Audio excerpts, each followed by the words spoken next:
All right, so we're going to be taking a look at 10 tips on how to improve your chord clarity. So tip number one, isolate each note. So this is something that I highly recommend that you do if you're a beginner and you're just learning your chords. As you're going through the process of memorizing them, what you're going to do is you're going to isolate each note. So you're going to pick it one at a time.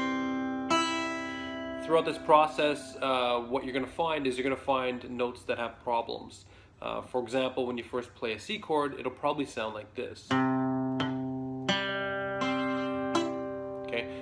What you want to do is you want to stop and you want to figure out what is happening for each of those problem areas. Okay, so tip number two, make sure you're pressing down hard enough. Now this one seems like an obvious one, but if you're a beginner, you might not really know how hard you should be pressing down, and there are a lot of times that you're probably not pressing down hard enough due to the fact that your fingers are soft and you don't have any calluses.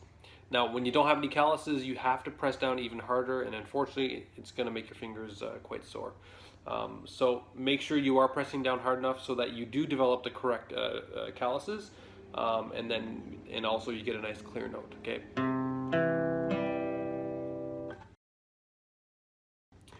Tip number three, make sure you arch your fingers. So this one is important. When you first start playing, you don't have a lot of control over your fingers, and what they tend to do is they tend to kind of fall, slouch over. You want to make sure that they're arched. Now, a C chord is a perfect example of a chord that needs to be arched. If it's not arched, what's going to happen is it's going to hit the string below. So this ring finger is actually going to touch the D string below it. Okay, so the ring finger is actually on the A string, 3rd fret. My middle finger is covering the 2nd fret D string, but this ring finger on the A string can actually interrupt the D string. Okay. Tip number four, make sure you're putting your finger as close as possible to the front of the fret. Okay, so this is where you get the best and cleanest and easiest note possible. If you place your finger in the back of the fret, there, it's not going to sound very good. It's going to be very buzzy, and you have to really press down hard to overcome that. And then you won't get a good sustain that way. So make sure you're always using the front of the fret. In cases where you have chords that it's not possible to always have each finger in the front, at least get it in the middle and press down nice and hard.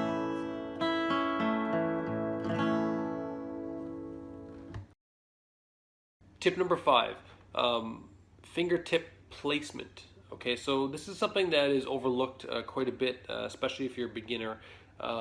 And what it has to do with, where the string actually falls on your fingertip.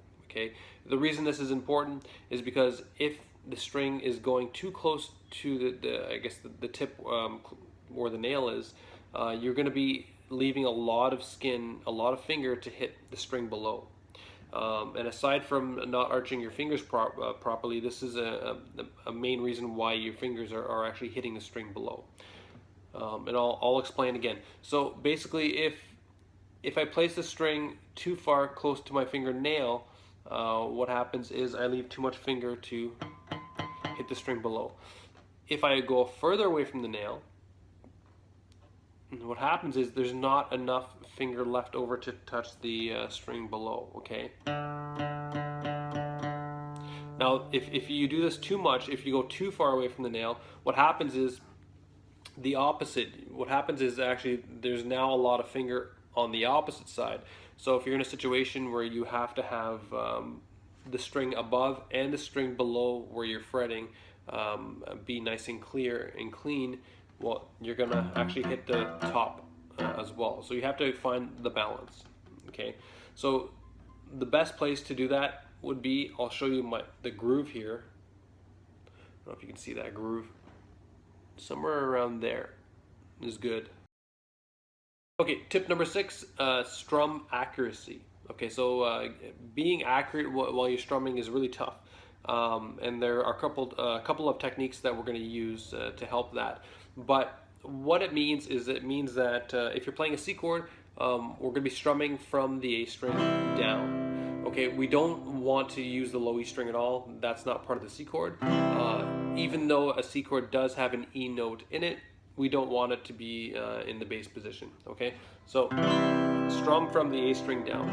Same thing for a D chord. We're strumming from the D string down. Some of you might have learned in a guitar book that a D chord is from the A string down. That's not true. That is a different chord. It's called a D/F sharp, which is a D/A, which is actually a D chord, but it's a chord inversion of a D chord. A real just D chord is strumming or picking from the D string down. In which case we definitely don't want the low E string to be hit, and we don't want the A string to be hit. Okay. If you hit the A string, it's not a big deal, but just keep in mind that that's a D/A, not a D. Tip number 7, thumb muting. Okay, so while we're down here playing open chords, it's important to learn how to mute the low E string with your thumb. Going back to a C chord again, we know that we do not want the low E string to ring out. Okay, now we can use our strumming accuracy to strum from the A string down, but when you're doing a lot of open strumming, it's almost impossible to not hit that low E string, or even have it kind of reverberate, you know, from hitting close to it. Okay, so we want to control that. We do that by placing our thumb here, actually on the string. Now we don't fret it, we don't press down, and we don't go over top of the string onto the fret. We just touch it a little tiny bit, just get a little bit of skin on it, just enough to mute it. Okay, that way we can actually do a full strum. We can even include the low E string, and you won't hear it.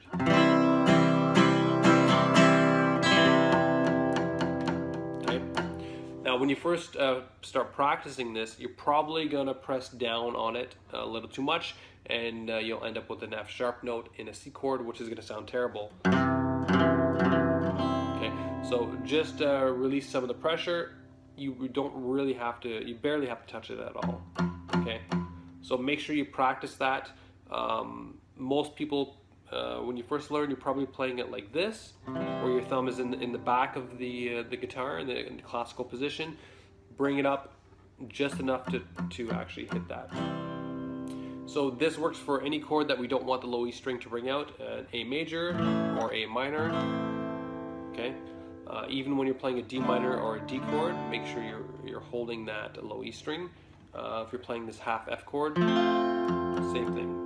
Okay, we definitely do not want an E note in an F chord. It'd be disastrous. Tip number 8, bass note strumming. Okay, so what this means is that we're going to be hitting the bass note of each chord first, and then strumming. So for a C chord, it's going to be the A string. For a G chord, it's going to be the low E string. For a D chord, it's going to be the D string. So each chord has a bass note, and it can really clean up a lot of your strumming if you get used to hitting the bass note.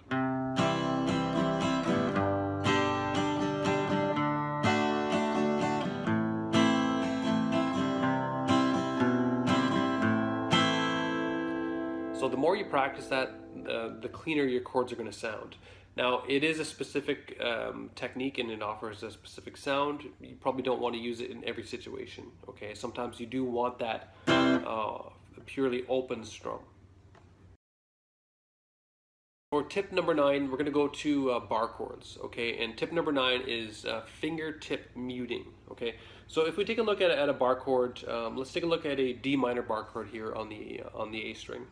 So to play this chord, we're actually barring the 5th fret from the A string down. The ring finger is on the D string 7th fret, the pinky is on the G string 7th fret, and the middle finger is on the B string 6th fret. Okay, we strum from the D string down. Sorry, the A string, strum from the A string down. So the A string is where our D note is. That's our lowest note. We do not want the low E string at all. Okay. What I will see from students sometimes is I'll see that they just cover the low E string as well, and they strum. Now, this doesn't sound terrible, and the reason why is because it's another chord inversion. There is an A note in a D minor chord, so it kind of works.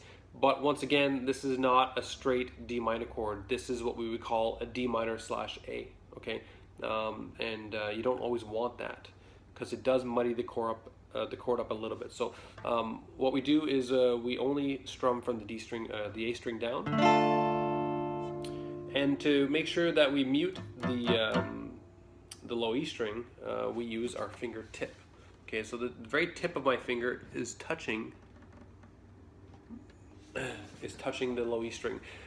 We don't want to use our thumb in this case because in order to really play a bar chord effectively, our thumb has to be in the classical position in the back of the guitar. Okay, so we can't use our thumb. So we have to use our fingertip. A good way to practice this is to play a D sharp minor chord.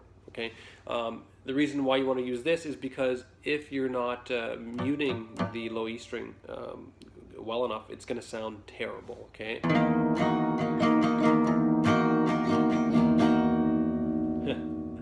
So you will notice right away. So yeah, definitely try this in the D sharp minor position. And of course, if you're muting properly, it sounds good. And of course, the last tip I have, tip number 10, is learn and practice songs where you have to pick through your chords. Okay, so.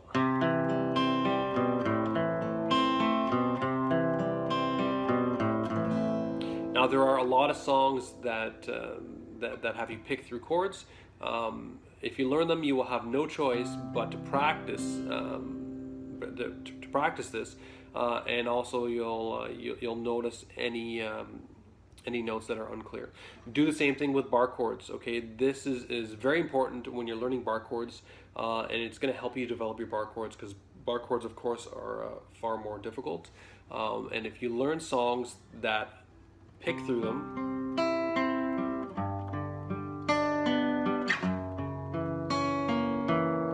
that's not a real song. It didn't sound good, but the point is to learn songs where you have no choice but to pick through a bar chord or an open chord, and that'll force you to practice the technique and of course get better at it.